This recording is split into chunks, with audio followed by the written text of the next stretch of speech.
killing off any nasties inside the pan. Obviously thinking about the wind on this side of the fire, I'm not stood that side, losing my eyebrows. And all I'm doing is just holding the inside of the pan, which has been down here at main camp, usually hung up out of trouble, and I'm just killing off any nasties inside the pan. So heating it both sides to start with, and then we're nearly ready for a steak.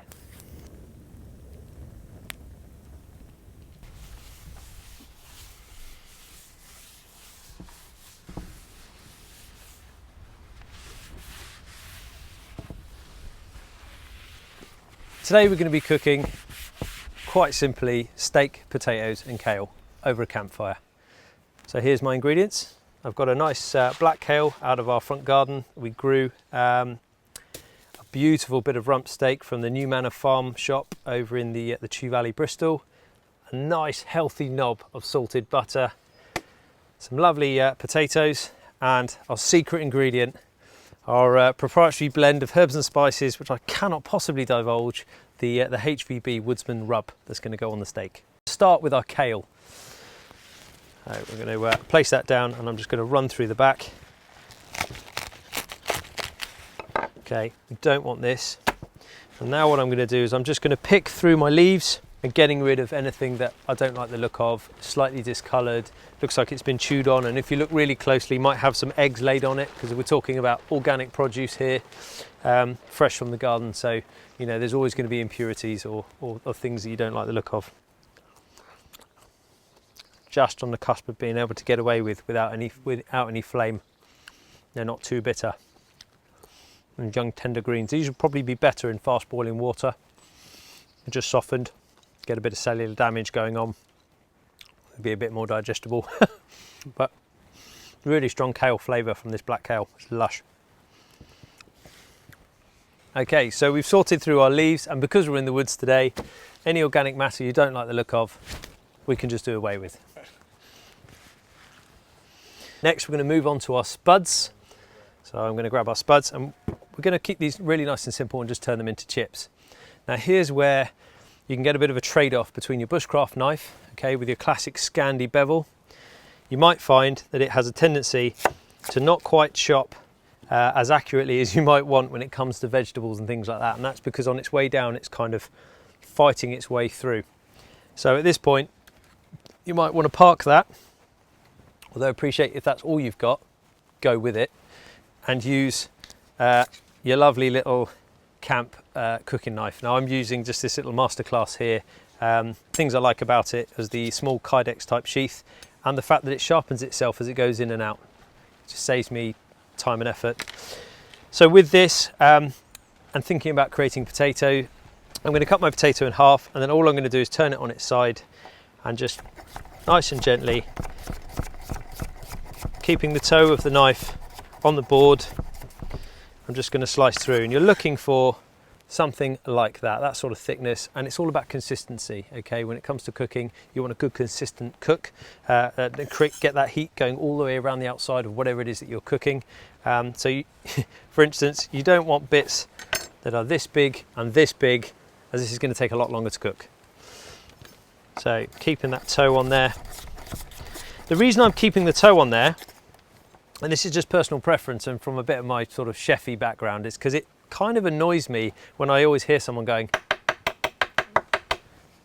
and plus every strike on the blade is you're potentially dulling the blade, and you're creating damage to it.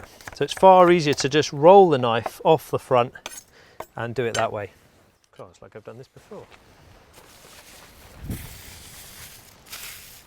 So next up, we've got this stunning piece of rump steak I bought from New Manor Farm in the Chew Valley in Bristol. I'm really quite excited about this. I surprisingly don't eat as much meat as I used to now, and I'm generally always going to go for something that I can say I understand where it came from, i.e. in this case it came from here in the Chew Valley. Its provenance is important to me, and I'll probably usually kind of have a meal like this, probably share it with someone else as well.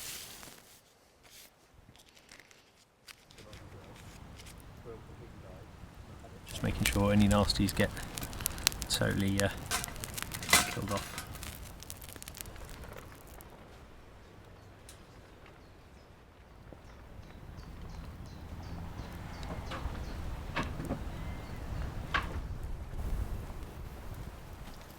Don't be shy to get the oil in when it comes to the potatoes.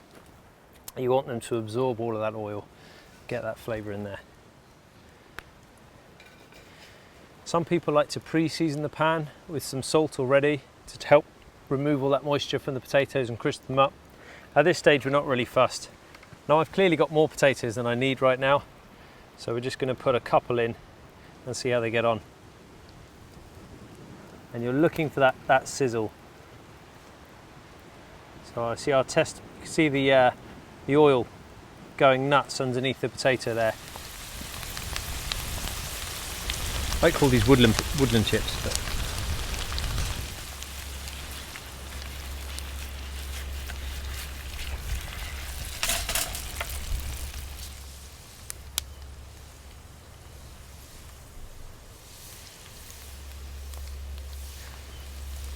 so that was me just adding a nice little bit of that HVB Woodsman's rub. But I want to keep the main bulk of that flavour for the steak. But I just want to tip my cap to the potatoes just to give them a little bit of seasoning, a little bit of flavour. I don't want to go too mad with that. They're starting to crisp up now. So we'll turn that over a bit.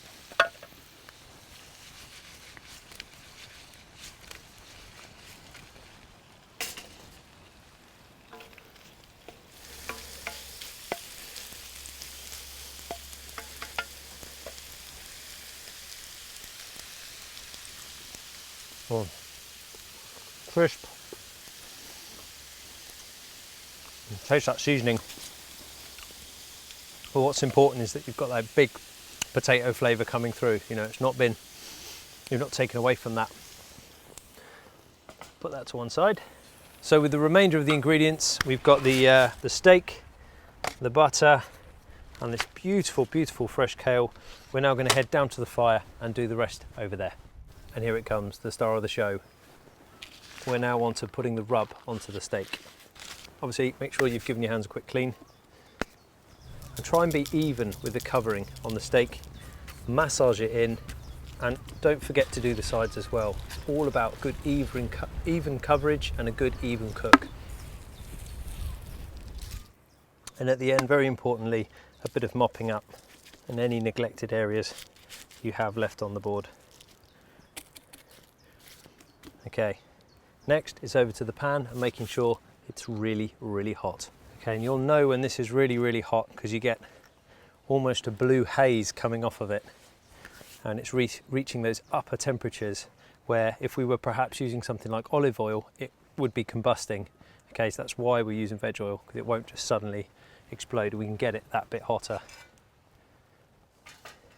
Try to level the pan. Appreciate when you're working with fire and natural elements, it's not always going to play ball, but where possible, try to make sure the pan is evenly very, very hot.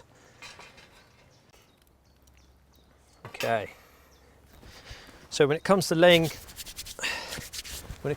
your steak into the fire, just go ahead and get it in there. Make sure it fits, and try and, if you can, lay it in away from you, so you're not going to get any red hot oil splashing into your face.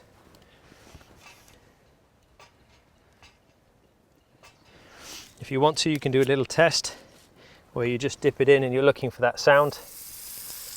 You can hear that high-pitched sound. Okay, so we know that this is hot enough. And again, just one final check. Because once you've laid it in there, I'm not going to touch it for a good 30 seconds to a minute. I'm just going to let that sear and seal the outside before I give it a turn. Make sure you get that oil all the way around the outside so it can really start cooking.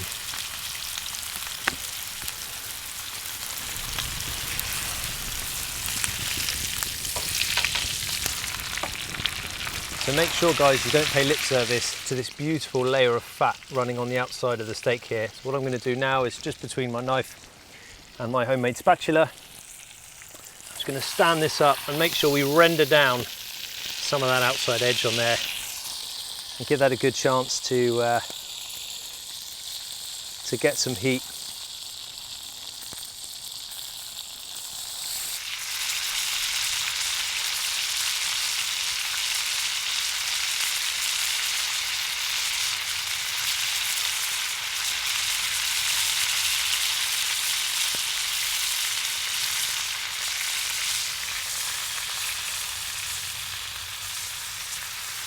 Now, depending on how you like your steak, we could be getting close now to a final finish. So with a finger, I encourage you to give it a little press. Now for me, that feels medium rare, heading towards medium. So I'd be thinking about taking this off now, slicing it up and going for it. Personal preference. If you want to take it till it's a tough old piece of leather, then you go for it. It's up to you.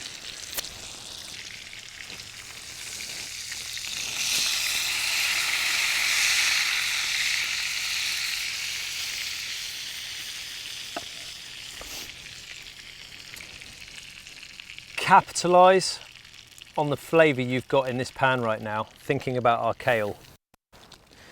Whilst I'm going to cook some really simply, just charred over the embers of the fire pretty much, all this flavour in this pan right now is absolutely prime for chopping up some of this kale, a bit like cabbage, and throwing in. I'll take a couple of leaves off. And I'm not even gonna cut these guys, I'm just gonna rip them. And I'm just gonna cook these, ooh, popping away at me. I'm just gonna cook these in that nice, deep, buttery steak flavour.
Well, just bring some life back in those tatties for a second.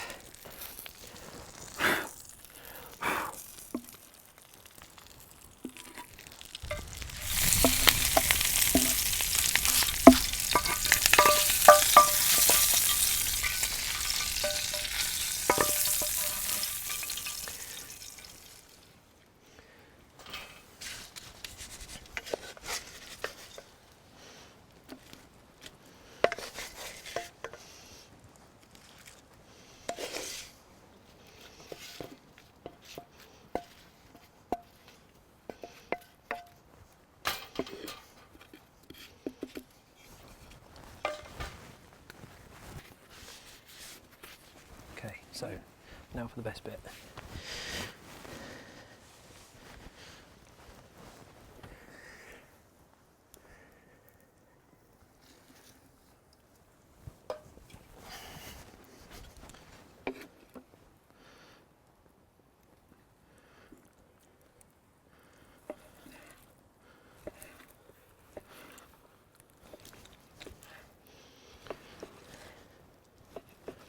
We're looking for a nice medium.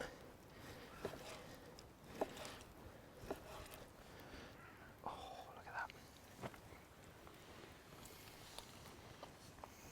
that. Every time.